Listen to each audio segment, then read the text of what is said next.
Semoga kita selalu dalam lindungan Allah. Ketika Anda subscribe channel ini, saya doakan rezekinya lancar, panjang umur dan sehat selalu. Amin. Angin dingin berhembus pelan di lorong-lorong sempit Pyongyang, membawa aroma tanah basah yang bercampur dengan bau aspal tua. Yoon Seok berjalan dengan kepala sedikit tertunduk, tangan menggenggam tas kecil berisi kurma dan sebotol air.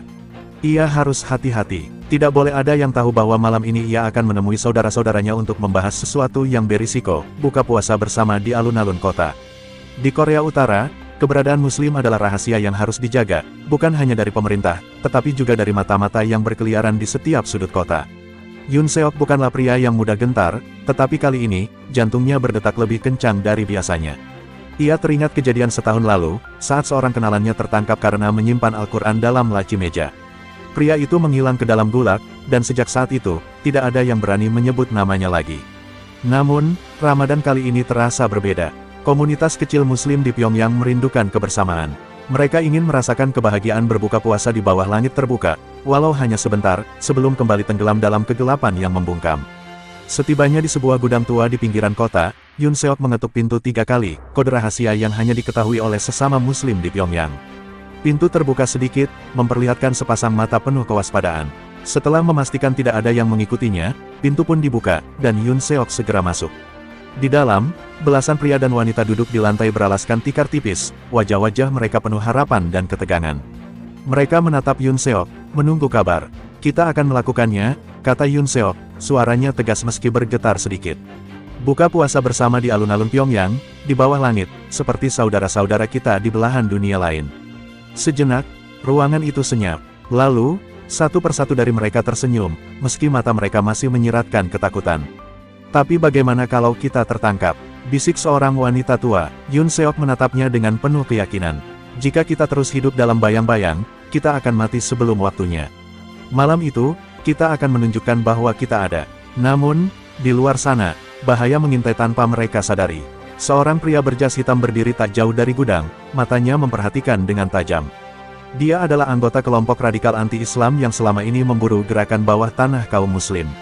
Tangannya merogoh saku jasnya, mengeluarkan ponsel dan mengetik pesan singkat.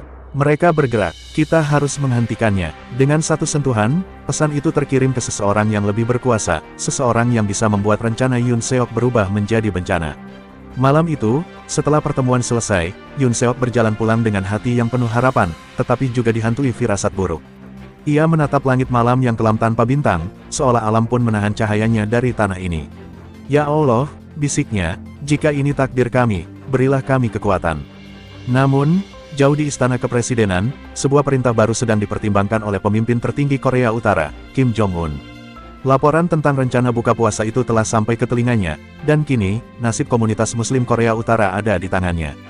Di sebuah ruangan gelap yang hanya diterangi oleh lampu meja redup, Park Ji-ho, seorang perwira tinggi dari Dinas Keamanan Rahasia, membaca laporan yang baru saja diterimanya. Matanya menyipit saat melihat nama, Yoon Seok, tercatat sebagai dalang di balik rencana buka puasa di alun-alun Pyongyang. Jemarinya mengetuk meja kayu dengan irama pelan, penuh perhitungan. Mereka semakin berani, gumamnya, suaranya serak. Di seberangnya, seorang pria berjas hitam yang mengawasi pertemuan di gudang tadi malam duduk dengan tubuh kaku. Apa perintah Anda, Tuan? Tanyanya dengan suara rendah. Ji-ho menarik napas panjang sebelum akhirnya menjawab, kita biarkan mereka berpikir rencana mereka aman, dan pada malam itu, kita buat mereka menyesal telah bermimpi terlalu tinggi. Di luar gedung keamanan negara, salju tipis mulai turun, menutupi jalanan Pyongyang yang sepi.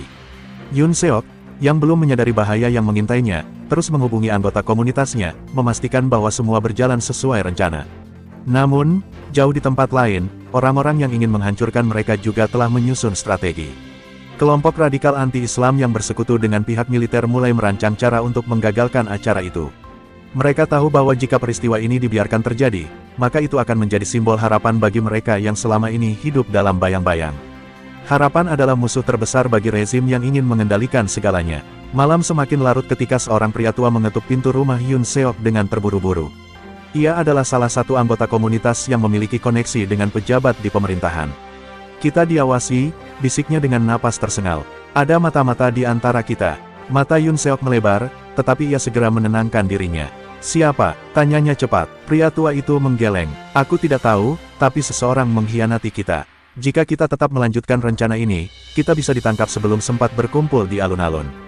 Dada Yoon Seok terasa sesak, tetapi tekadnya tidak goyah. Kalau begitu, kita harus lebih hati-hati. Tidak ada yang berubah. Ramadan ini, kita akan berbuka bersama, apapun risikonya. Sementara itu, di Istana Kepresidenan, Kim Jong-un membaca laporan yang sama yang sebelumnya ada di tangan Ji-ho. Namun, alih-alih marah, ia terdiam, menatap kosong keluar jendela. Di pikirannya, bayangan masa lalu mulai muncul, sosok seorang muslim yang pernah menyelamatkannya saat ia masih muda. Untuk pertama kalinya dalam waktu yang lama, ia merasa ragu. Apakah ia harus mengikuti naluri kepemimpinannya yang keras, atau membiarkan sesuatu yang baru terjadi di Korea Utara? Ia menutup laporan itu dengan perlahan. Pantau terus mereka, katanya akhirnya. Jangan bertindak, belum saatnya.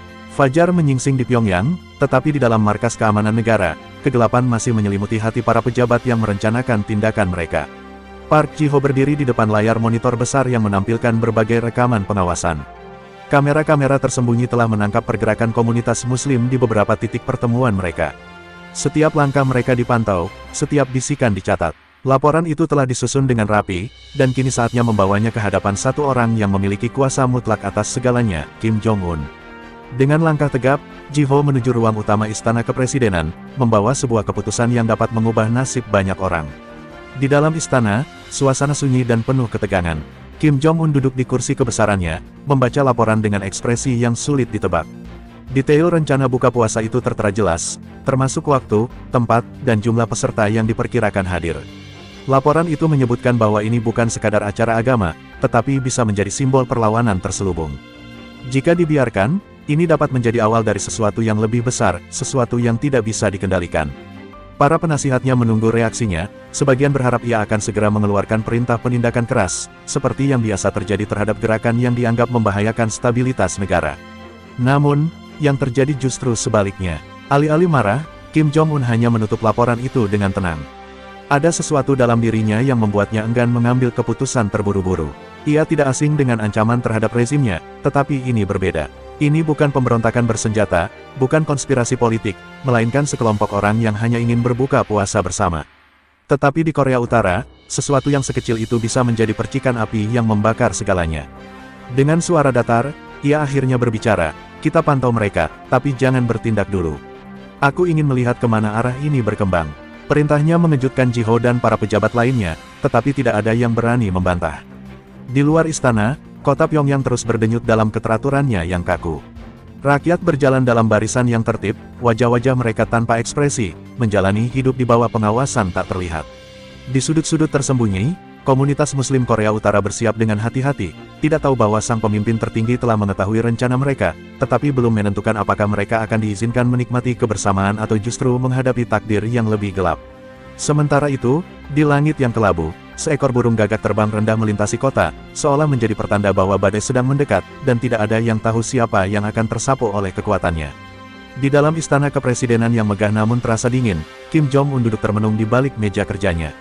Laporan tentang komunitas muslim di Pyongyang masih tergeletak di hadapannya, namun pikirannya melayang jauh ke masa lalu, ke hari-hari ketika ia masih seorang remaja yang belajar di Swiss, jauh dari tatapan rakyatnya, jauh dari keharusan menjadi seorang pemimpin. Di sana, di negeri yang asing, ia pernah berteman dengan seorang pemuda muslim bernama Idris, yang dengan rendah hati pernah menolongnya saat ia tersudut oleh sekelompok siswa lain. Kim saat itu tidak memahami banyak tentang agama Idris, tetapi ia mengingat dengan jelas ketulusan di matanya, serta bagaimana doa-doanya selalu terdengar tenang, seakan membawa kedamaian yang sulit ia pahami. Kenangan itu membuat dadanya terasa sesak. Ia bukanlah pria yang mudah terpengaruh oleh emosi, tetapi ada sesuatu dalam memori itu yang bertentangan dengan perintah-perintah yang biasa ia keluarkan. Selama ini, segala bentuk perbedaan di Korea Utara dianggap sebagai ancaman, sesuatu yang harus dikendalikan atau dihapus. Namun, apa yang salah dengan sekadar berbuka puasa bersama? Apakah itu benar-benar sebuah ancaman? Ataukah ini hanya ketakutan yang diciptakan oleh sistem yang ia warisi? Ia menatap langit kelabu di luar jendela, seakan mencari jawaban dalam keheningan. Di sisi lain kota, komunitas muslim yang telah bersiap untuk acara buka puasa masih tak menyadari pergolakan yang terjadi di dalam benak sang pemimpin tertinggi. Mereka hanya tahu bahwa bahaya selalu mengintai, tetapi harapan telah menyalakan keberanian dalam diri mereka. Sementara itu, di balik bayang-bayang kekuasaan, para pejabat yang lebih keras sudah mulai gelisah dengan perintah Kim Jong-un yang tak biasa. Mereka menunggu keputusan akhir, tetapi diam-diam, beberapa dari mereka telah mempersiapkan langkah sendiri untuk memastikan bahwa malam itu tidak akan berjalan seperti yang diharapkan oleh Yoon Seok dan komunitasnya. Tanpa mereka sadari, Korea Utara sedang berada di ambang sebuah perubahan, entah menuju harapan, atau kehancuran. Di jantung kota Pyongyang, roda pemerintahan terus berputar dengan presisi yang nyaris tak terganggu. Namun, di balik ketertiban yang tampak di permukaan, ketegangan merayap di kalangan pejabat tinggi. Perintah Kim Jong-un untuk hanya mengawasi tanpa bertindak telah menimbulkan keresahan. Beberapa jenderal garis keras, yang menganggap segala bentuk perbedaan sebagai ancaman, mulai berbisik di balik dinding-dinding istana. Mereka merasa pemimpin tertinggi mulai menunjukkan kelemahan. Tanpa tindakan cepat, peristiwa buka puasa itu bisa menjadi awal dari sesuatu yang lebih besar, sebuah presiden yang tidak boleh dibiarkan. Dalam diam, mereka menyusun rencana alternatif, sesuatu yang bisa mereka eksekusi tanpa sepengetahuan Kim Jong-un. Sementara itu, di pusat komando intelijen, layar-layar pengawasan terus memantau pergerakan komunitas muslim yang bersiap di berbagai titik tersembunyi di Pyongyang. Mata-mata yang ditanam di antara mereka telah melaporkan lokasi-lokasi pertemuan, jumlah peserta, hingga kemungkinan dukungan dari pihak luar. Namun, yang tidak mereka duga adalah keputusan mendadak yang keluar dari istana. Dalam rapat tertutup, Kim Jong-un akhirnya angkat bicara dengan suara yang tajam dan tak terbantahkan. Kita biarkan mereka melaksanakan acara mereka. Tidak ada tindakan represif, ujarnya. Perintah itu jatuh seperti petir di ruangan itu. Sebagian besar pejabat terkejut, beberapa terlihat gelisah, tetapi tidak ada yang berani membantah secara langsung. Keputusan ini mengguncang seluruh lapisan kekuasaan di Korea Utara. Para jenderal yang telah merancang sabotase mulai ragu, tetapi mereka juga tidak bisa mundur begitu saja. Jika mereka membiarkan ini terjadi tanpa campur tangan, itu bisa menjadi celah bagi perubahan yang lebih besar. Namun, melawan perintah pemimpin tertinggi secara terang-terangan juga bukan pilihan yang bijak. Dengan waktu yang semakin menipis menuju malam buka puasa, mereka sadar bahwa satu-satunya jalan adalah bertindak di luar kendali resmi, diam-diam, dan tanpa jejak. Sementara itu, Yoon Seok dan komunitasnya tetap tak menyadari bahwa meskipun mereka telah mendapatkan ruang gerak dari pemimpin tertinggi, bayangan gelap masih mengintai mereka dari tempat-tempat yang tak terlihat. Malam yang dinantikan akhirnya tiba. Di alun-alun Pyongyang yang biasanya sunyi dan dingin, beberapa kelompok kecil mulai berdatangan secara diam-diam. Tidak ada spanduk, tidak ada seruan keras, hanya bisikan dan tatapan yang saling memahami. Mereka tahu bahwa setiap langkah bisa menjadi yang terakhir, bahwa mata-mata mungkin mengintai dari bayang-bayang gedung yang menjulang. Namun, malam ini, rasa lapar mereka bukan hanya karena puasa, tetapi juga karena kerinduan akan kebersamaan yang telah lama direnggut. Dalam keheningan yang tegang, makanan sederhana mulai disiapkan, kurma yang diselundupkan, roti yang disembunyikan di balik pakaian, serta botol-botol air yang ditutupi dengan kain lusuh. Di tempat lain, para jenderal garis keras yang menolak perintah Kim Jong-un telah bergerak. Tanpa sepengetahuan pemimpin tertinggi, mereka mengirimkan satuan khusus berpakaian sipil untuk menyusup ke kerumunan. Bukan untuk menangkap, tetapi untuk menciptakan kekacauan, sebuah insiden yang bisa dijadikan alasan untuk kembali menerapkan kebijakan tangan besi. Mereka tahu, jika ada satu saja letupan kekerasan, maka izin yang telah diberikan akan berubah menjadi larangan seumur hidup. Tim yang ditugaskan tidak membawa senjata api, tetapi mereka cukup terlatih untuk memicu kepanikan dengan cara lain, menghasut, menciptakan bentrokan, atau bahkan mengorbankan salah satu dari mereka sendiri demi membangun narasi bahwa komunitas muslim adalah ancaman. Di istana, Kim Jong-un berdiri di depan jendela besar, menatap gelapnya langit Pyongyang dengan perasaan yang tak ia mengerti. Ia telah mengambil keputusan yang tidak biasa, tetapi sesuatu di dalam dirinya terus bergejolak. Sebuah firasat buruk menyelinap, seperti badai yang belum terlihat tetapi dapat ia rasakan dari kejauhan. Laporan tentang pergerakan komunitas muslim di alun-alun telah sampai ke tangannya. Tetapi ia juga mulai mendengar bisikan tentang tindakan di luar kendalinya. Untuk pertama kalinya dalam waktu yang lama, ia merasa ada sesuatu yang tidak beres dalam sistem yang telah ia kuasai selama ini. Dan malam ini, segala sesuatu bisa berubah, baik untuknya, untuk rakyatnya, atau untuk negeri yang telah ia bangun di atas ketakutan. Alun-alun Pyongyang yang biasanya sunyi kini dipenuhi dengan desiran langkah-langkah hati-hati. Umat muslim yang datang untuk berbuka puasa masih menundukkan kepala, seolah takut mengganggu keseimbangan udara yang begitu tegang. Mereka tidak berbicara banyak, hanya saling bertukar tatapan dan senyuman penuh arti. Suara azan yang lirih dari seseorang di sudut alun-alun hampir tenggelam dalam gemuruh ketegangan yang tak kasat mata. Namun, di balik keheningan itu, ada arus lain yang bergerak, satu yang tidak mereka sadari.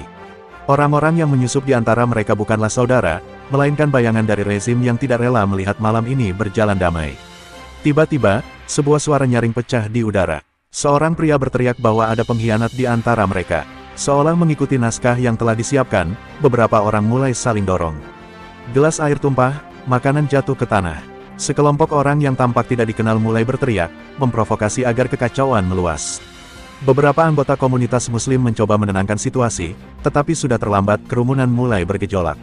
Rasa takut menyebar lebih cepat daripada logika, dan dalam hitungan detik, kepanikan mulai mengambil alih.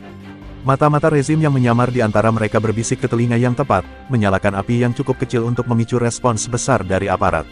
Di sekeliling alun-alun, kendaraan-kendaraan militer mulai bergerak. Pasukan keamanan yang awalnya hanya mengawasi kini mendapat alasan untuk bertindak.